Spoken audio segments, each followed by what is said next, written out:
ইরানের দক্ষিণাঞ্চলে যুক্তরাষ্ট্রের বিমান হামলা, নিহত বেড়ে ৩৫। মধ্যপ্রাচ্যে মার্কিন ঘাঁটি নিশ্চিহ্ন করার জন্য পাল্টা হুমকি, আলোচনার সম্ভাবনা নাকচ তেহরানের। গাজায় থামছে না ইসরায়েলি বর্বরতা, নতুন করে হামলায় আরও ১৩ ফিলিস্তিনির মৃত্যু, ধ্বংসস্তূপে আটকা অনেকে। দ্রুত উপত্যকা পুনর্গঠনের আহ্বান বোর্ড অব পিসের। কৃষ্ণ সাগরে রাশিয়ার ২০টি জাহাজে জেলেনস্কি বাহিনীর নজিরবিহীন হামলা, রুশ সেনাদের পাল্টা আঘাতে নিহত ৮। ড্রোন ও ক্ষেপণাস্ত্র তৈরিতে ইইউর সঙ্গে কিয়েভের চুক্তি। ভারতের শিক্ষামন্ত্রীর পদত্যাগের দাবিতে অনর সোনম ওয়াংচুক ১৯ দিনের অনশনে, কমেছে ৯ কেজি ওজন। প্রখ্যাত সমাজকর্মীর পাশে দাঁড়াতে সরকারের প্রতি নির্দেশ হাইকোর্টের।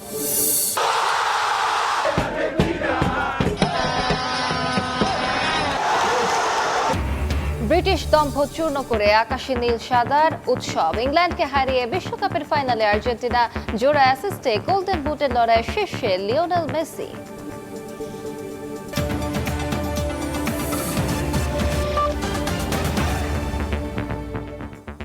আন্তর্জাতিক সময়ের সঙ্গে আছে আমি আলিশা ইসলাম। ইরানের দক্ষিণাঞ্চলে দফায় দফায় বিমান হামলা চালিয়েছে যুক্তরাষ্ট্র। টানা কয়েকদিনের আক্রমণে দেশটিতে ৩৫ জন নিহত ও ৩ শতাধিক মানুষ আহত হয়েছেন। হামলা বন্ধ না হলে মধ্যপ্রাচ্য জুড়ে মার্কিন ঘাঁটি নিশ্চিহ্ন করার হুমকি দিয়েছে আইআরজিসি। দুপক্ষের পাল্টাপাল্টি হামলার জেরে অঞ্চলটিতে বেশ কয়েকটি এয়ারলাইন্স আন্তর্জাতিক ফ্লাইট বাতিল করেছে। ট্রাম্প দাবি করেছেন সমঝোতা করতে মরিয়া হয়ে আছে তেহরান। অন্যদিকে ওয়াশিংটনের সাথে আলোচনার সম্ভাবনা নাকচ করে দিয়েছে তেহরান। নজিরবিহীন হামলা পাল্টা হামলায় রণক্ষেত্র মধ্যপ্রাচ্য। ইরানের বন্দর আব্বাস, চাবাহার সহ দক্ষিণাঞ্চলীয় প্রদেশগুলোর সামরিক ও বেসামরিক স্থাপনায় আবারও দফায় দফায় আঘাত এনেছে যুক্তরাষ্ট্র। এতে ব্যাপক ক্ষয়ক্ষতির খবর পাওয়া গেছে। ইরানের স্বাস্থ্য মন্ত্রণালয় জানিয়েছে, মার্কিন হামলায় এ পর্যন্ত ৩০ জনের বেশি নিহত এবং ৩ শতাধিক মানুষ আহত হয়েছেন। মার্কিন আগ্রাসনের জবাবে মধ্যপ্রাচ্য জুড়ে তীব্র প্রতিরোধ গড়ে তুলেছে ইরান ও তার মিত্ররা। কুয়েতের প্রতিরক্ষা মন্ত্রণালয়ের দাবি, তারা ইরানের অন্তত ২০টির বেশি ড্রোন এবং ৪টি ক্ষেপণাস্ত্র ভূপাতিত করেছে। অন্যদিকে ইরাকের ইরবিলে মার্কিন কনসুলেট ও সামরিক ঘাঁটি লক্ষ্য করে চালানো হয়েছে বেশ কয়েকটি ড্রোন হামলা। এমন সংঘাতময় পরিস্থিতিতে নিরাপত্তার শঙ্কায় এয়ার কানাডা, এয়ার ফ্রান্স এবং এজিয়ান এয়ারলাইন্সের মতো বিমান সংস্থাগুলো দুবাই, রিয়াদ, বৈরুত ও তেল আবিবের ফ্লাইট বাতিলের ঘোষণা দিয়েছে। এমন পরিস্থিতিতে মার্কিন প্রেসিডেন্ট ডোনাল্ড ট্রাম্প দাবি করেছেন, ইরান এখন সমঝোতা করার জন্য ব্যাকুল হয়ে উঠেছে। তবে ওয়াশিংটন চূড়ান্ত সিদ্ধান্ত নেওয়ার আগে ইরানকে সংযত আচরণ করতে হবে বলে মন্তব্য তার।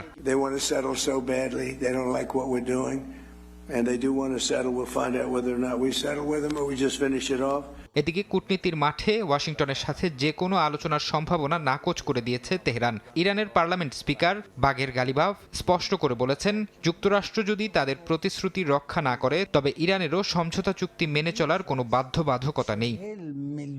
এমন পরিস্থিতিতে ইরানের ওপর নতুন করে নিষেধাজ্ঞা জারি করেছে যুক্তরাষ্ট্র। তেহরান যেন আন্তর্জাতিক উৎস থেকে অস্ত্র ও সামরিক সরঞ্জাম সংগ্রহ করতে না পারে, সেজন্য ইরান, রাশিয়া এবং নাইজেরিয়ার বেশ কিছু ব্যক্তি ও সংস্থাকে এই নিষেধাজ্ঞার আওতায় আনা হয়েছে। ফারহাদ চৌধুরী, সময় সংবাদ। যুদ্ধবিরতি লঙ্ঘন করে গত একদিনে গাজায় ইসরায়েলি হামলায় ১৩ ফিলিস্তিনি নিহত হয়েছেন। আহত হয়েছেন আরও ১৮ জন। এখনো অনেকে ধ্বংসস্তূপের নিচে আটকা পড়ে আছেন। তাদের বের করতে চলছে উদ্ধার কাজ। যুদ্ধবিরতি শুরু হওয়ার পর থেকে ইসরায়েলি হামলায় ১,১২৩ জন ফিলিস্তিনি নিহত এবং ৩,৬১৬ জন আহত হয়েছেন। ২০২৩ সালের অক্টোবর থেকে শুরু হওয়া এই দীর্ঘ সংঘাতের মোট নিহতের সংখ্যা এখন ৭৩,০০০ ছাড়িয়েছে। এদিকে ব্রাসেলসে ফিলিস্তিনি কর্তৃপক্ষ এবং বোর্ড অব পিস এক বৈঠকে দ্রুত উপত্যকা পুনর্গঠনের বিষয়ে আলোচনা করেছে। ইসরায়েলে মার্কিন সামরিক সহায়তা বন্ধের পক্ষে ভোট দিলেন শতাধিক ডেমোক্র্যাট। যদিও প্রস্তাবটি নাকচ করে দিয়েছে প্রতিনিধি পরিষদ। কেন্টাকি অঙ্গরাজ্যের রিপাবলিকান প্রতিনিধি থমাস ম্যাসি মার্কিন পররাষ্ট্র দফতরের ব্যয় সংক্রান্ত বিলের একটি সংশোধনী হিসেবে এই প্রস্তাব তোলেন। এটি ৩১৪-১০৪ ভোটে নাকচ হয়ে যায়। ১০৩ জন ডেমোক্র্যাট ও একজন রিপাবলিকান সদস্য এই প্রস্তাবের পক্ষে ভোট দেন। এবারই প্রথম সংখ্যাগরিষ্ঠ ডেমোক্রেট প্রতিনিধিরা ইসরায়েলে কোটি কোটি ডলারের সামরিক সহায়তা বন্ধ করার পক্ষে অবস্থান নিয়েছেন। মাত্র 2 বছর আগে অনুরূপ একটি ভোটের মুখোমুখি হওয়ার সময় মাত্র 37 জন ডেমোক্রেট ইসরায়েলে সহায়তা বন্ধের পক্ষে ভোট দিয়েছিলেন। এ ভোটের মাধ্যমে গাজায় ইসরায়েলি নৃশংসতার জেরে মার্কিন প্রগতিশীল রাজনীতিকদের সঙ্গে ইসরায়েলের বাড়তে থাকা দূরত্ব আরও স্পষ্ট হয়েছে। কৃষ্ণ সাগরে রাশিয়ার 20টি জাহাজে নজিরবিহীন ড্রোন হামলা চালিয়েছে ইউক্রেন। জবাবে ওডেসা, সুমি ও জাপোরিজিয়ায় ভয়াবহ বিমান হামলা চালিয়েছে রুশ বাহিনী। এতে প্রাণ গেছে অন্তত 8 জনের। যুদ্ধের এমন ভয়াবহ পরিস্থিতির মধ্যেই দেশের নতুন প্রধানমন্ত্রী হিসেবে জ্বালানি খাতের প্রধান সের্গেই কেরেৎস্কিকে মনোনীত করেছেন জেলেনস্কি। একই সঙ্গে ক্ষেপণাস্ত্র ও ড্রোন তৈরিতে ইউরোপীয় ইউনিয়নের সঙ্গে বড় চুক্তি করেছে কিয়েভ। কৃষ্ণ সাগরে রাশিয়ার ছায়া নৌবহর লক্ষ্য করে বুধবার বড় ধরনের ড্রোন হামলা চালায় ইউক্রেনীয় বাহিনী। ইউক্রেনের ড্রোন বাহিনীর কমান্ডারের দাবি, এই অভিযানে 2টি গ্যাস ট্যাঙ্কার, 17টি তেল ট্যাঙ্কার এবং একটি টাগবোট সহ অন্তত 20টি রুশ জাহাজ ক্ষতিগ্রস্ত হয়েছে। ইউক্রেনীয় বাহিনীর পক্ষ থেকে এই হামলার একটি ভিডিও প্রকাশ করা হয়। কিয়েভের দাবি, গত 10 দিনে তারা কৃষ্ণ সাগর ও আজভ সাগরে রাশিয়ার 130টির বেশি জাহাজে আঘাত হানতে সক্ষম হয়েছে। ইউক্রেনের এই ড্রোন হামলার পর জবাব দিতে দেরি করেনি রাশিয়া। পাল্টা ওডেসা, সুমি ও জাপোরিজিয়া অঞ্চলে একযোগে ক্ষেপণাস্ত্র ও ড্রোন হামলা চালিয়েছে রুশ সেনারা। এসব হামলায় বেশ কয়েকজন হতাহত হয়েছেন। ওডেসা ও সুমিতে আবাসিক ভবন এবং বন্দর অবকাঠামো লক্ষ্য করে রুশ বাহিনী হামলা চালিয়েছে বলে জানায় স্থানীয় প্রশাসন। এদিকে ইউক্রেনীয় বিমান বাহিনী দাবি করেছে, রাশিয়ার ছোড়া 122টি ড্রোনের মধ্যে শতাধিক তারা ভূপাতিত করেছে। যুদ্ধে নিজেদের শক্তি বাড়াতে ইউরোপীয় ইউনিয়নের সঙ্গে একটি ঐতিহাসিক ড্রোন চুক্তি স্বাক্ষর করেছে ইউক্রেন। ইউরোপীয় কমিশনের প্রেসিডেন্ট ড্রোন, ক্ষেপণাস্ত্র ও যুদ্ধ বিমান তৈরির জন্য নতুন করে আরও 10 বিলিয়ন ইউরোর তহবিল অনুমোদনের ঘোষণা দিয়েছেন। পাশাপাশি 2028 সালের মধ্যে এই অংশীদারিত্বকে অ্যান্টি ব্যালিস্টিক ক্ষেপণাস্ত্র উৎপাদন পর্যন্ত বিস্তৃত করার পরিকল্পনা রয়েছে। এদিকে ইউক্রেনের নতুন প্রধানমন্ত্রীর নাম ঘোষণা করেছেন প্রেসিডেন্ট ভলোদিমির জেলেনস্কি। দেশের রাষ্ট্রীয় জ্বালানি কোম্পানির সিইও সের্গেই কেরেৎস্কিকে এই পদের জন্য সবচেয়ে যোগ্য প্রার্থী হিসেবে মনোনীত করেছেন তিনি। ফারহাদ চৌধুরী, সময় সংবাদ। শিক্ষামন্ত্রীর পদত্যাগ এবং শিক্ষা ব্যবস্থায় ব্যাপক সংস্কারের দাবিতে ভারতে অনির্দিষ্টকালের অনশন চালিয়ে যাচ্ছেন শিক্ষাবিদ ও সমাজকর্মী সোনম ওয়াংচুক। 19 দিনে তার ওজন কমেছে 9 কেজিরও বেশি। সোনমকে বাঁচাতে করণীয় সবকিছু করতে কেন্দ্রীয় সরকারকে নির্দেশ দিয়েছেন দিল্লি হাইকোর্ট। এদিকে 20 জুলাই পার্লামেন্ট অভিমুখে পদযাত্রার ঘোষণা দিয়েছে ককরোচ জনতা পার্টি। 59 বছর বয়সী সোনম ওয়াংচুক গত 19 দিন ধরে দিল্লির যন্তর মন্তরে অনশন চালিয়ে যাচ্ছেন। চিকিৎসকদের তথ্য অনুযায়ী এ সময়ে তার ওজন কমেছে 9.1 কেজি। এখন তিনি শারীরিক দুর্বলতায় ভুগছেন, এমনকি অন্যের সহায়তা ছাড়া দাঁড়াতেও পারছেন না। চিকিৎসকরা সতর্ক করে বলেছেন, শরীরের চর্বি ক্ষয়ের পর এখন তার পেশিও ক্ষয় হতে শুরু করেছে। পরবর্তী ধাপে অভ্যন্তরীণ অঙ্গ প্রত্যঙ্গ ক্ষতিগ্রস্ত হলে পরিস্থিতি আরও জটিল হয়ে উঠতে পারে। সোনমকে বাঁচাতে চিকিৎসা সহ যা যা করণীয় তার সবকিছু করতে কেন্দ্রীয় সরকারকে নির্দেশ দিয়েছেন দিল্লি হাইকোর্ট। অনলাইন ভিত্তিক ব্যঙ্গাত্মক সংগঠন ককরোচ জনতা পার্টির আন্দোলনের প্রতি সংহতি জানিয়ে এই অনশনে যোগ দেন ওয়াংচুক। তাদের মূল দাবি, মেডিকেল ভর্তি পরীক্ষা নিট ইউজি 2026-এর প্রশ্নপত্র ফাঁসের ঘটনায় শিক্ষামন্ত্রী ধর্মেন্দ্র প্রধানের পদত্যাগ এবং শিক্ষা ব্যবস্থায় ব্যাপক সংস্কার আনা। তবে সরকার এখনও আন্দোলনকারীদের সঙ্গে কোনো আনুষ্ঠানিক সংলাপে বসেনি। ওয়াংচুক ভারতের লাদাখ অঞ্চলের অন্যতম পরিচিত শিক্ষাবিদ ও উদ্ভাবক। 2018 সালে তিনি র্যামন ম্যাগসেসে পুরস্কারে ভূষিত হন। বলিউডের জনপ্রিয় চলচ্চিত্র 3 ইডিয়টসের মূল অনুপ্রেরণাও ছিলেন তিনি। তার শারীরিক অবস্থার অবনতির পর কংগ্রেস নেতা শশী থারুর, সমাজবাদী পার্টির নেতা অখিলেশ যাদব, অভিনেত্রী জিনাত আমান সহ বিভিন্ন অঙ্গনের বিশিষ্ট ব্যক্তিরা অনশন ভেঙে সুস্থ হয়ে নতুনভাবে আন্দোলনে ফেরার আহ্বান জানান। একই সঙ্গে 1800-র বেশি শিল্পী, লেখক, শিক্ষাবিদ ও অধিকার কর্মীও এ আহ্বানে সমর্থন জানিয়েছেন। তবে এখনই অনশন ভাঙার কোনো ইঙ্গিত দেননি সোনম ওয়াংচুক। তার কথায়, যে পথ তিনি শুরু করেছেন সেটিকে যৌক্তিক পরিণতিতে পৌঁছাতে চান। আগামী 20 জুলাই পার্লামেন্ট অভিমুখে পদযাত্রার ঘোষণা দিয়েছেন আন্দোলনকারীরা। রাইসা জান্নাত, সময় সংবাদ। এবার ফিফা বিশ্বকাপের খবর।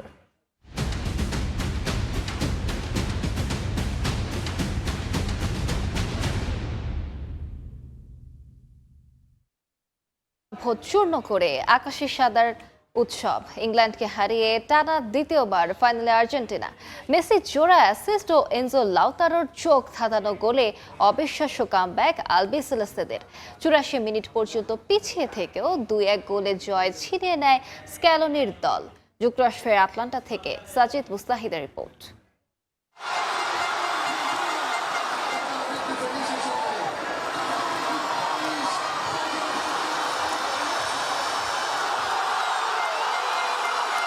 একই ভেন্যু একই গল্প, কিন্তু প্রতিপক্ষ আলাদা। আটলান্টায় মিশরের বিপক্ষে অবিশ্বাস্য প্রত্যাবর্তনের পর ইংল্যান্ডের বিপক্ষে 8 মিনিটের ব্যবধানে 2 গোল আর্জেন্টিনার। থ্রি লায়নদের অপেক্ষা বাড়িয়ে টানা দ্বিতীয়বারের মতো বিশ্বকাপের ফাইনালে লিওনেল মেসির দল। কখনোই সেমিফাইনালে না হারের রেকর্ড নিয়ে মাঠে নামে আর্জেন্টিনা। তবে আটলান্টায় ম্যাচের শুরুতেই উত্তাপ। 3 মিনিটের মধ্যেই জোড়া ফাউল করে আর্জেন্টিনা। তবে রেফারি সদয় আলবিসেলেস্তে খেলোয়াড়দের প্রতি। প্রথমার্ধে বিরক্তিকর ফুটবল খেলে দু দলই। একে অপরকে ফাউল করায় মনোযোগ ছিল বেশি দু দলের খেলোয়াড়দের। প্রথমার্ধে 19 ফাউলের 12টি করে আর্জেন্টিনা, অন্যদিকে 7টি ইংল্যান্ড। ম্যাচের প্রথমার্ধে কোনো দলই পোস্টে কোনো শট নিতে পারেনি। 1966 বিশ্বকাপের পর এই প্রথম দেখা মিলল এমন দৃশ্য। বিরতির পর ফিরেই দারুণ কিছু আক্রমণে ইংল্যান্ডের ডিফেন্স কাঁপিয়ে দেয় আর্জেন্টিনা, কিন্তু গোলের দেখা পাচ্ছিল না লিওনেল মেসির দল। 55 মিনিটে অবশেষে ভাঙে ডেডলক। লিড পায় ইংল্যান্ড। মর্গান রজার্সের অ্যাসিস্টে গোল করেন অ্যান্থনি গর্ডন। এগিয়ে গিয়ে কৌশলে পরিবর্তন আনে ইংল্যান্ড। গোল করার পরিবর্তে রক্ষণে বেশি মনোযোগ দেয় থ্রি লায়ন্স। এটাই শেষ পর্যন্ত কাল হয় টুখেল বাহিনীর। এই সুযোগে একের পর এক আক্রমণ করে যায় আর্জেন্টিনা। 69 মিনিটে সমতা প্রায় এনেই ফেলেছিল আলবিসেলেস্তে। নিকো গনজালেজের হেড রুখে দেন ইংল্যান্ড গোলরক্ষক পিকফোর্ড। 76 মিনিটে জোড়া আক্রমণ আর্জেন্টিনার, দুইটাই সেভ করেন থ্রি লায়ন গোলকিপার পিকফোর্ড। মুহুর্মুহু আক্রমণ করে যায় আর্জেন্টিনা, কিন্তু এরপরও কৌশলে পরিবর্তন আনেনি ইংল্যান্ড, যার খেসারত তারা দেয় 85 মিনিটে। ডিবক্সের বাইরে থেকে নেয়া দারুণ শটে গোল করে সমতা আনেন এনজো ফার্নান্দেজ। ম্যাচের যোগ করার সময়ে আবারও ম্যাক অ্যালিস্টারের শট পোস্টে লেগে ফিরে আসে। তবে সেখান থেকেই বল নিয়ে দারুণ এক ক্রস দেন লিওনেল মেসি। জায়গা মতো ছিলেন বদলি হিসেবে নামা লাউতারো মার্টিনেজ। লিড নেয় আর্জেন্টিনা। উল্লাসে ফেটে পড়ে আটলান্টা স্টেডিয়াম। ম্যাচের বাকি সময় অনেক চেষ্টা করেও সমতা আনতে পারেনি ইংল্যান্ড। ফলে 2-1 গোলের জয়ে টানা দ্বিতীয়বারের মতো বিশ্বকাপ ফাইনালে পা রাখে আর্জেন্টিনা। ফুটবলে শেষ বাঁশি বাজার আগে শেষ বলে কিছু নেই। ইংল্যান্ডের অতি রক্ষণাত্মক কৌশলের কারণেই 60 বছর পর তাদের বিশ্বকাপের ফাইনালে খেলার স্বপ্নটা আর পূরণ হলো না। আর যে মাঠে আর্জেন্টিনা ইজিপ্টের বিপক্ষে দারুণ এক প্রত্যাবর্তনের গল্প লিখেছিল, সেই ভেন্যুতেই তারা জয় তুলে নিয়ে পা রাখলো আরো একটা বিশ্বকাপের ফাইনালে। টানা দ্বিতীয় শিরোপা জয় থেকে আর মাত্র এক ধাপ দূরে আলবিসেলেস্তেরা। আর সেই মঞ্চে তাদের জন্য অপেক্ষায় আছে ইউরো চ্যাম্পিয়ন স্পেন। আটলান্টা থেকে সাজিদ মুস্তাহিদ, সময় সংবাদ, যুক্তরাষ্ট্র। ভয়াবহ ভূমিকম্পে মৃতের সংখ্যা 4800 ছাড়িয়েছে। বিপর্যয়ে 2 সপ্তাহের বেশি সময় পরও কাটেনি দুর্ভোগ। ধ্বংসস্তূপ সরিয়ে মৃতদেহ উদ্ধারে কাজ করে যাচ্ছে উদ্ধারকারী দল। ক্ষতিগ্রস্ত এলাকায় রোগের প্রাদুর্ভাব ঠেকাতে অস্থায়ী আশ্রয় কেন্দ্রগুলোতে বিনামূল্যে টিকাদান কর্মসূচি চালানো হচ্ছে। বিভিন্ন স্বেচ্ছাসেবী সংগঠন খাবার প্রস্তুত ও বিতরণ সহ প্রয়োজনীয় মানবিক সহায়তা দিয়ে যাচ্ছে। 160টি অস্থায়ী আশ্রয় কেন্দ্রে 20,000-এর বেশি মানুষ অবস্থান করছেন। ভূমিকম্পে ক্ষতিগ্রস্ত হয়েছে অন্তত 856টি ভবন।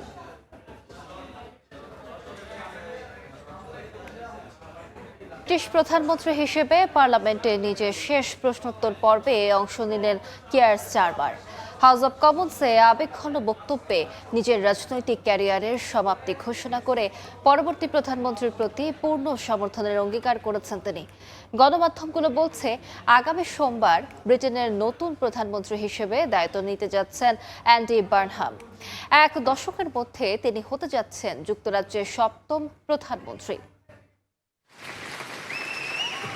নানা বিতর্ক, ভুল সিদ্ধান্ত আর নীতি পরিবর্তনের চাপে গত মাসে পদত্যাগের ঘোষণা দেন ব্রিটিশ প্রধানমন্ত্রী কিয়ার স্টারমার। 2024 সালের সাধারণ নির্বাচনে লেবার পার্টিকে ঐতিহাসিক জয় এনে দিলেও মাত্র 2 বছরের মাথায় ডাউনিং স্ট্রিট ছাড়তে হচ্ছে তাকে। বিদায়ের আগে হাউস অব কমন্সে নিজের শেষ প্রশ্নোত্তর পর্বে অংশ নেন Starmer. through good times and bad. পার্লামেন্টে দেয়া শেষ বক্তব্যে কিয়ার স্টারমার বলেন, প্রতিটি প্রধানমন্ত্রী জানেন যে একদিন তাকে এই মশাল অন্যের হাতে তুলে দিতে হবে এবং তার সেই দিনটি চলে এসেছে। 2 বছরের শাসনামলে দেশকে আগের চেয়ে ভালো অবস্থানে রেখে যাচ্ছেন দাবি করে নিজের ও লেবার সরকারের সব অর্জনের জন্য গর্ব প্রকাশ করেন তিনি। একই সাথে পরবর্তী প্রধানমন্ত্রীকে সব ধরনের সহযোগিতা করারও প্রতিশ্রুতি দেন স্টারমার।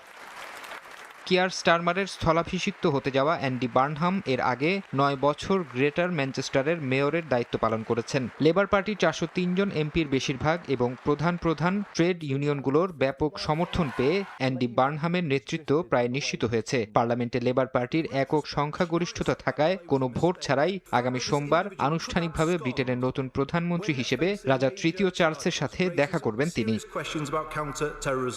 এদিকে বিরোধী দল কনজারভেটিভ পার্টির নেতা কেমি ব্যাডেনচ বিদায়ী প্রধানমন্ত্রীকে শুভকামনা জানানোর পাশাপাশি লেবার পার্টির ভবিষ্যৎ নিয়ে সতর্ক করেছেন। তিনি আশঙ্কা প্রকাশ করে বলেন, প্রধানমন্ত্রী পরিবর্তন কোনো জাদুকরি সমাধান নয়, বরং লেবার পার্টির সংকট হয়তো কেবল শুরু হলো। দেশের মূল সমস্যাগুলো সমাধান করতে হলে বার্নহামকে বেশ কিছু কঠিন সিদ্ধান্ত নিতে হবে বলেও মন্তব্য তার।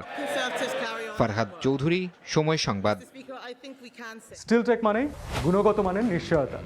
It's all about stainless style. আন্তর্জাতিক সময়ে আরো থাকছে।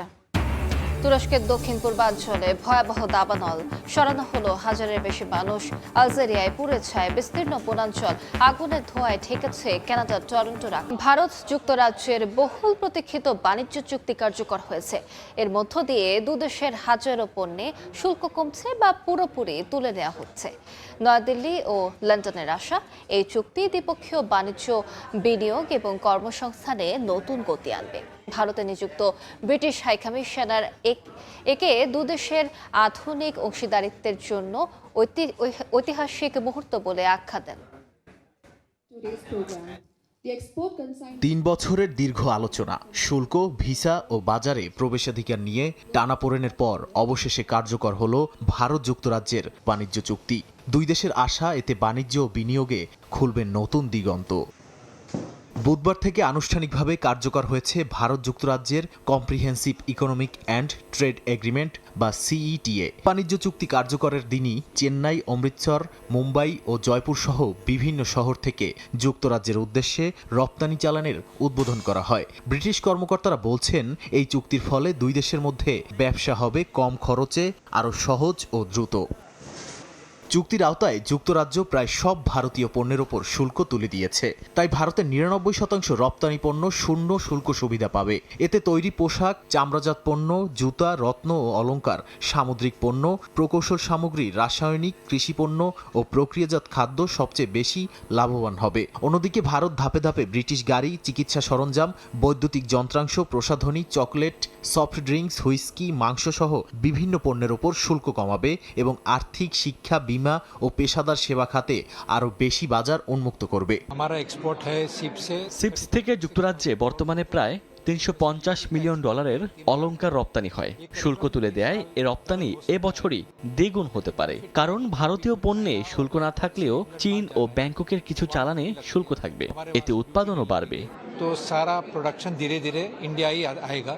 ভারতের বাণিজ্য মন্ত্রী পীযূষ গোয়াল বলছেন, এই চুক্তি দেশটির টেক্সটাইল, চামড়া, রত্ন ও অলংকার, প্রকৌশল, কৃষি, ক্ষুদ্র ও মাঝারি শিল্প এবং উৎপাদন খাতের জন্য নতুন সুযোগ তৈরি করবে। পাশাপাশি তথ্য প্রযুক্তি, আর্থিক, শিক্ষা, স্বাস্থ্যসেবা ও পেশাদার সেবা খাতও উপকৃত হবে।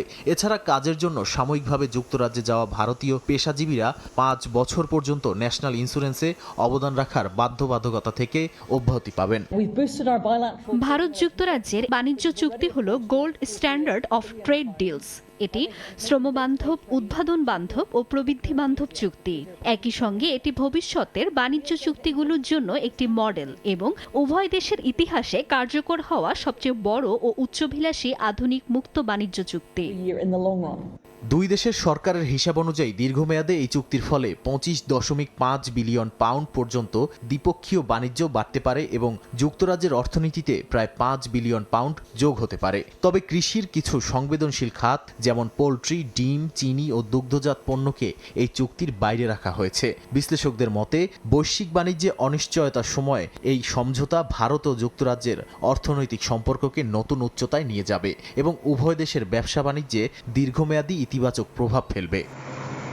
নাদিম মারজান, সময় সংবাদ। তুরস্কের দক্ষিণ পূর্বাঞ্চলে ভয়াবহ দাবানল দেখা দিয়েছে। আগুন লোকালয়ের কাছে ছড়িয়ে পড়ায় এরই মধ্যে সরিয়ে নেওয়া হয়েছে হাজারের বেশি বাসিন্দাকে।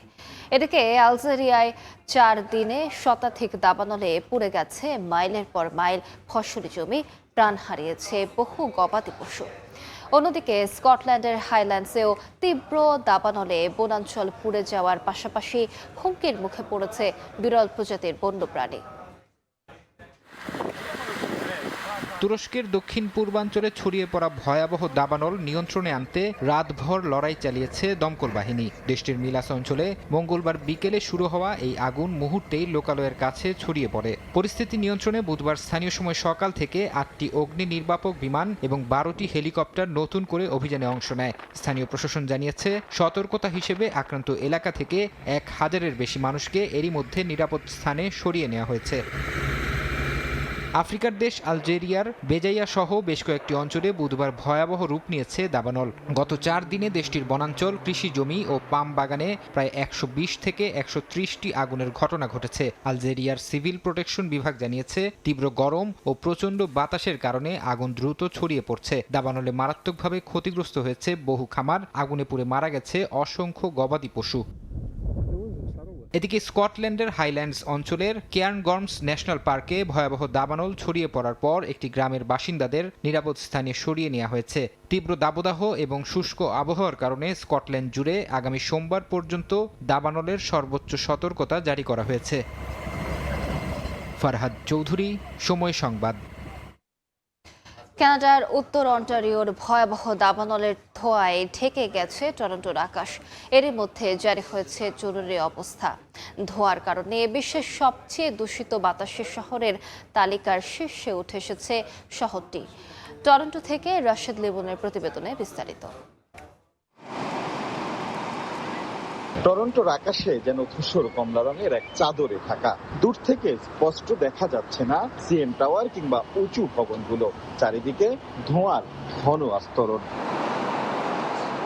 উত্তর অন্টারিওর দাবানল থেকে তৈরি হওয়া ধোঁয়া বাতাসের প্রবাহে কয়েকশো কিলোমিটার পাড়ি দিয়ে পৌঁছে গেছে টরন্টো ও আশপাশের অঞ্চলে। এর প্রভাবে আন্তর্জাতিক বায়ুমান পর্যবেক্ষক সংস্থা আইকিউ এয়ারের সূচকে বিশ্বের বড় শহরগুলোর মধ্যে সবচেয়ে খারাপ বায়ুর মানের রেকর্ড করেছে টরন্টো। আমরা সবাই যে দাবানল সম্পর্কে জানি, এটা সেটারই কারণ। আমি শুধু আশা করছি এটা যেন খুব বেশি দীর্ঘস্থায়ী না হয়। বাতাসে অতি ক্ষুদ্র PM 2.5 কণার মাত্রা কয়েক গুণ বেড়ে যাওয়ায় সবচেয়ে বেশি ঝুঁকিতে পড়েছেন শিশু, বয়স্ক, গর্ভবতী নারী এবং শ্বাসকষ্ট ও হৃদরোগজনিত আক্রান্ত ব্যক্তিরা। পরিস্থিতির কারণে এনভায়রনমেন্ট কানাডা বায়ুমান সতর্কতা এবং তাপমাত্রা প্রবাহের সতর্কতা একসঙ্গে জারি করেছে। চোখ, নাক ও গলায় জ্বালাপোড়া হতে পারে, কাশি, শ্বাসকষ্ট ইত্যাদি হতে পারে। হাঁপানি বা COPD রোগীদের অবস্থা আরো খারাপ হতে পারে। হৃদরোগের ঝুঁকি বাড়তে পারে শিশু, বয়স্ক, গর্ভবতী নারী এবং দীর্ঘমেয়াদী অসুস্থ ব্যক্তিদের জন্য বিষয়টি একটু বিপজ্জনক হতে পারে। এদিকে দাবানল নিয়ন্ত্রণে দমকল কর্মীরা দিনরাত কাজ করলেও শুষ্ক আবহাওয়া ও প্রবল বাতাসে আগুন নিয়ন্ত্রণে বড় বাধা হয়ে দাঁড়িয়েছে। বিশেষজ্ঞদের আশঙ্কা, বাতাসের দিক পরিবর্তন না হলে ধোঁয়ার প্রভাবে আরো কয়েকদিন স্থায়ী হতে পারে এই পরিস্থিতি। 3টি বিষয়ের উপর নির্ভর করছে। সেটি হচ্ছে কত দ্রুত দাবানলটি নিয়ন্ত্রণে আসছে, বায়ু প্রবাহের দিক কি অপরিবর্তিত থাকছে নাকি একইভাবেই প্রবাহিত হচ্ছে, এবং অবশ্যই বৃষ্টি ও আবহাওয়াজনিত কোনো পরিবর্তন হচ্ছে কিনা। বায়ু পরিবর্তনের প্রভাবে কানাডার সাম্প্রতিক বছরগুলোতে দাবানলের সংখ্যা ও ব্যাপ্তি বেড়েছে বলে মনে করছেন পরিবেশ বিশেষজ্ঞরা। আর তার সরাসরি প্রভাব পড়ছে 1000 কিলোমিটার দূরে বড় শহরগুলোর জনজীবনেও। একদিকে গরমে নাভিশ্বাস, অন্যদিকে বায়ু দূষণে এমন অবস্থা, দিনের বেলায় যেন নেমে এসেছে সন্ধ্যা। সবকিছু মিলিয়ে ঘর থেকে বের হয় এই নগরে এখন বড় চ্যালেঞ্জ হয়ে গিয়েছে। রাশেদ লিমন, সময় সংবাদ, টরন্টো, কানাডা। দেখছেন আন্তর্জাতিক সময়। বিশ্বজুড়ে যুক্তরাষ্ট্রের চেয়ে চীনের প্রতি ইতিবাচক মনোভাব বেশি। সম্প্রতি পিউ রিসার্চের একটি জরিপে উঠে এসেছে এমন তথ্য। 36টি দেশের চালানো জরিপের ফল বলছে 25টিতেই ওয়াশিংটনের চেয়ে বেইজিং এগিয়ে। ইতালি, স্পেন, কানাডা সহ বেশ কয়েকটি দেশে চীনের জনপ্রিয়তা রেকর্ড পর্যায়ে। অন্যদিকে জাপান, দক্ষিণ কোরিয়া, ইসরায়েলের মতো মিত্র দেশগুলোতে যুক্তরাষ্ট্রের গ্রহণযোগ্যতা বেশি। বৈশ্বিক জনমতের এই পরিবর্তনকে কেবল জনপ্রিয়তার জন্য নয়, বরং পরিবর্তিত ভূরাজনৈতিক বাস্তবতার প্রতিফলন হিসেবে দেখছেন বিশ্লেষকরা। দীর্ঘদিন ধরে বিশ্ব রাজনীতিতে আধিপত্য বিস্তার করছে যুক্তরাষ্ট্র। সাম্প্রতিক সময়ে ভূ রাজনৈতিক অঙ্গনে চীনের আধিপত্য বেড়েছে। এবার জরিপেও মিলল সেই প্রমাণ। যুক্তরাষ্ট্র ভিত্তিক গবেষণা প্রতিষ্ঠান পিউ রিসার্চ সেন্টার সম্প্রতি 36টি দেশে জরিপ চালায়। নতুন জরিপ বলছে 36টি দেশের মধ্যে 25টিতেই যুক্তরাষ্ট্রের চেয়ে চীনের প্রতি ইতিবাচক মনোভাব বেশি। 2002 সাল থেকে বৈশ্বিক জনমত পর্যবেক্ষণ করা পিউ রিসার্চ সেন্টারের ইতিহাসে এবারই প্রথম এতগুলো দেশে এমন ফল পাওয়া গেল। ফেব্রুয়ারি থেকে মে এই 4 মাসে 42,000-এর বেশি মানুষের মতামত নিয়ে করা জরিপে দেখা যায় Italy, Spain, Canada, Greece, Indonesia সহ অনেক দেশে চীনের গ্রহণযোগ্যতার রেকর্ড উচ্চতায় পৌঁছেছে। অন্যদিকে যুক্তরাষ্ট্রকে এখনও বেশি সমর্থন করে এমন দেশের সংখ্যা নেমে এসেছে 6-এ। এ তালিকায় রয়েছে ভারত, জাপান, দক্ষিণ কোরিয়া, ফিলিপিন্স, পোল্যান্ড ও ইসরায়েল। জরিপে দুই পরাশক্তির শীর্ষ নেতা ডোনাল্ড ট্রাম্প ও শি জিনপিং এর প্রতিও আস্থার বিষয়টি উঠে এসেছে। সামগ্রিকভাবে দুজনের প্রতি আস্থা খুব বেশি নয়, তবে বেশিরভাগ দেশেই ট্রাম্পের তুলনায় শি জিনপিং এর প্রতি আস্থা কিছুটা বেশি দেখা গেছে। ব্যক্তিগত স্বাধীনতা রক্ষায় যুক্তরাষ্ট্রকে এখনো এগিয়ে মনে করলেও অন্য দেশের অভ্যন্তরীণ বিষয়ে হস্তক্ষেপের ক্ষেত্রে ওয়াশিংটনকে অনেক বেশি সক্রিয় বলে মনে করেন অধিকাংশ উত্তরদাতা। তুলনামূলকভাবে চীনকে কম হস্তক্ষেপকারী হিসেবে উল্লেখ করেন তারা। বিশ্লেষকদের মতে সাম্প্রতিক বছরগুলোতে যুক্তরাষ্ট্রের পররাষ্ট্রনীতির অনিশ্চয়তা, সামরিক হস্তক্ষেপ এবং শুল্ক ও বাণিজ্য নীতির ওঠানামা অনেক দেশকে অস্বস্তিতে ফেলেছে। অন্যদিকে উন্নয়নশীল দেশগুলোতে অবকাঠামো, বাণিজ্য ও বিনিয়োগের মাধ্যমে নিজেদের গ্রহণযোগ্যতা বাড়াতে ধারাবাহিকভাবে কাজ করেছে বেইজিং। ফলে চীনের ভাবমূর্তি আগের তুলনায় শক্তিশালী হয়েছে। তবে গবেষকরা বলছেন চীনের প্রতি ইতিবাচক মনোভাব বাড়লেও সেটি দেশটির রাজনৈতিক ব্যবস্থা বা শি জিনপিং এর নেতৃত্বের প্রতি নিঃশর্ত সমর্থনের প্রতিফলন নয়, বরং অনেকের কাছে চীন একটি বিকল্প শক্তি। যদিও মানবাধিকার, সংখ্যালঘুদের অধিকার এবং বেইজিং এর ক্রমবর্ধমান ভূ রাজনৈতিক প্রভাব নিয়ে উদ্বেগ রয়েছে। তাই বৈশ্বিক জনমতের এই পরিবর্তনকে কেবল জনপ্রিয়তার নয়, বরং পরিবর্তিত ভূ রাজনৈতিক বাস্তবতার প্রতিফলন হিসেবে দেখছেন বিশ্লেষকরা। রাইসা জান্নাত, সময় সংবাদ। স্পেন ও ব্রিটিশ ভূখণ্ড জিব্রাল্টার মধ্যকার সীমান্তে শেষ হয়েছে দীর্ঘদিনের পাসপোর্ট ও কাস্টমস তল্লাশি। ব্রেক্সিট পরবর্তী চুক্তির আওতায় বুধবার থেকে শুরু হয়েছে বাধাহীন পারাপার। নতুন ব্যবস্থাকে স্বাগত জানিয়ে জিব্রাল্টার মুখ্যমন্ত্রী বলেছেন, ইউরোপ ফিরে এসেছে। নতুন ব্যবস্থাকে দুপক্ষই সীমান্ত অঞ্চলের জন্য একটি নতুন যুগের সূচনা হিসেবে দেখছে। মধ্যরাতের ঘড়ির কাঁটা 12টা ছুঁতেই যেন স্বস্তির নিঃশ্বাস ফেলেন সীমান্তের দুই পাশের মানুষ। বছরের পর বছর দীর্ঘ লাইনে দাঁড়িয়ে অপেক্ষার পর এবার আর পাসপোর্ট দেখাতে হয়নি কাস্টমস তল্লাশিও। এতে উল্লাসিত হয়ে কেউ উড়িয়েছেন স্পেনের পতাকা, কেউ আবার করতালি দিয়ে উদযাপন করেছেন নতুন এই সূচনা। সীমান্ত পেরিয়ে কর্মস্থলে যাওয়া হাজারো মানুষের কাছে দিনটি ছিল স্বাভাবিক জীবনে ফেরার এক বিশেষ মুহূর্ত। জিব্রাল্টারে প্রতিদিন স্পেন থেকে প্রায় 15,500 জন মানুষ কাজ করতে যান। এতদিন ব্যস্ত সময়ে সীমান্তে দীর্ঘ যানজট ও কাগজপত্র যাচাই ছিল নিত্যদিনের চিত্র। সীমান্তে কয়েক মিনিটের পথ পাড়ি দিতেই অনেক সময় ঘন্টার পর ঘন্টা অপেক্ষা করতে হতো। নতুন ব্যবস্থায় সেই ভোগান্তির অবসান হবে বলে আশা করছেন কর্মী, ব্যবসায়ী ও স্থানীয় বাসিন্দারা। ব্রেক্সিটের পর কয়েক বছরের আলোচনার শেষে ইউরোপীয় ইউনিয়ন, যুক্তরাজ্য ও স্পেন এই সমঝোতায় পৌঁছায়। মঙ্গলবার ব্রাসেলসে চূড়ান্ত চুক্তি স্বাক্ষরের পর বুধবার থেকে কার্যকর হয় নতুন এই সীমান্ত ব্যবস্থা। এর ফলে জিব্রাল্টার কার্যত সেনজেন ভ্রমণ ব্যবস্থার নিয়মের সঙ্গে সামঞ্জস্যপূর্ণ কাঠামোয় যুক্ত হলো। তবে সেনজেন অঞ্চলের বাইরের দেশ থেকে যাওয়া যাত্রীদের বিমানবন্দর ও সমুদ্র বন্দরে পাসপোর্ট পরীক্ষা আগের মতোই থাকবে। স্পেনের পররাষ্ট্রমন্ত্রী হোসে ম্যানুয়েল আলবারেস এই চুক্তিকে জিব্রাল্টার ও আশপাশের স্প্যানিশ অঞ্চলের নতুন যুগের সূচনা বলে উল্লেখ করেছেন। অন্যদিকে স্থানীয় ব্যবসায়ীরা বলছেন সীমান্তে সময় নষ্ট ও অনিশ্চয়তা কমে যাওয়ায় কর্মী নিয়োগ ও ধরে রাখা অনেক সহজ হবে। স্পেনের প্রধানমন্ত্রী পেদ্রো সানচেজও এই ব্যবস্থাকে ইউরোপীয় ইউনিয়নের ভেতরের শেষ দেয়াল ভেঙে ফেলার পদক্ষেপ হিসেবে বর্ণনা করেছেন। এ উপলক্ষে জিব্রাল্টারের মুখ্যমন্ত্রী ফ্যাবিয়ান পিকার্দো বলেছেন ইউরোপ ফিরে এসেছে। জিব্রাল্টার নিয়ে স্পেন ও যুক্তরাজ্যের বিরোধের ইতিহাস 3 শতাব্দীরও বেশি পুরনো। 1713 সালের ইউট্রেখট চুক্তির মাধ্যমে অঞ্চলটি ব্রিটেনের নিয়ন্ত্রণে যায়। 1969 সালে স্পেন সীমান্ত পুরোপুরি বন্ধ করে দিলেও হাজারো পরিবার ও সীমান্ত পারের কর্মীরা চরম দুর্ভোগে পড়েন। প্রায় 13 বছর পর সীমান্ত খুললেও রাজনৈতিক উত্তেজনা দেখা দিলেই কঠোর তল্লাশি ফিরে আসত। নতুন এই চুক্তিকে তাই অনেকেই অতীতের বিভাজন পেরিয়ে সহযোগিতার নতুন অধ্যায়ের সূচনা হিসেবে দেখছেন। নাদিম মারজান, সময় সংবাদ। ভূমধ্যসাগরের লিবিয়া উপকূলে অভিবাসন প্রত্যাশীদের বহনকারী একটি নৌকা ডুবে গেছে।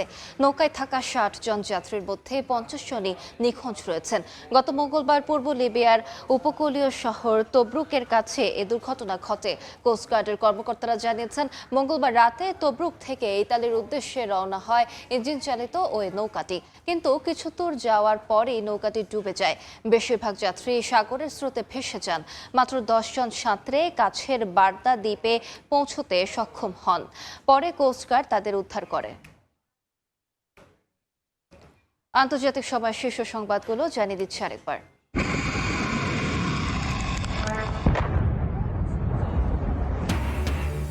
ইরানের দক্ষিণাঞ্চলে যুক্তরাষ্ট্রের বিমান হামলা, নিহত বেড়ে 35। মধ্যপ্রাচ্যে মার্কিন ঘাঁটি নিশ্চিহ্ন করার পাল্টা হুমকি, আলোচনার সম্ভাবনা নাকচ তেহরানের। কৃষ্ণ সাগরে রাশিয়ার 20টি জাহাজে জেলেনস্কি বাহিনীর নজিরবিহীন হামলা, রুশ সেনাদের পাল্টা আঘাতে নিহত 8। ড্রোন ও ক্ষেপণাস্ত্র তৈরিতে ইইউর সঙ্গে কিয়েভের চুক্তি। এবং ভারতের শিক্ষামন্ত্রীর পদত্যাগের দাবিতে অনর সোনম ওয়াংচুক। 19 দিনের অনশনে কমেছেন 9 কেজি ওজন। প্রখ্যাত সমাজকর্মীর পাশে দাঁড়াতে সরকারের প্রতি নির্দেশ হাইকোর্টের।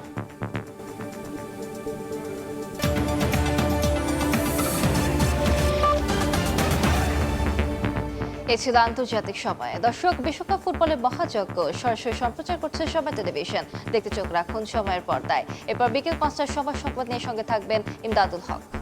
আলিশা, আপনাকে ধন্যবাদ। বিকেল 5টার সময় সংবাদ নিয়ে আসছে কিছুক্ষণ পর, সঙ্গে থাকুন সময়ের।